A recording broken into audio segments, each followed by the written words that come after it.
This is TWiT. Board of Supervisors has proposed an ordinance, the Stop Secret Surveillance Ordinance, that would make the city the first in the nation to ban government use of facial recognition. It's got to be approved by the board. Good idea. I mean, we know, for instance, we know Taylor Swift, your beloved Tay-Tay, I know, has used facial recognition at her concerts to keep stalkers at bay. Yeah, and I mean, the interesting thing there, I mean, like, do I love that? No, I also feel like it's a private event, so you have the ability to do those things. And I want Tay-Tay to be safe.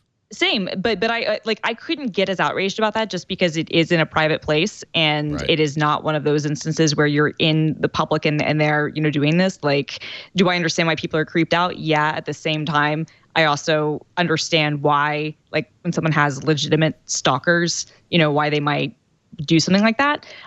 You can be concerned about what happens with where those databases are being stored and that sort of thing. But again, you're entering in a private event. I bet you at the Super Bowl they are using face recognition. Of course they are, and they're probably doing it at all kinds of things, right? Like Mercedes-Benz Stadium. Yeah. I'm actually more bothered about it in public spaces, if I'm being totally honest. Like I don't really feel like you necessarily have an expectation of privacy going to like some of these private. You don't really have an expectation of privacy in a public space either. So it kind of leaves you with nowhere that you really have an expectation of privacy. A lot of the face recognition software has been trained on white people and is notoriously bad with people of color, which means a disproportionate number of false positives for people of color. So if you're African American, you're more likely to get stopped, detained, maybe even arrested for a false positive. And I don't care if it's public or private. That's not good. I agree.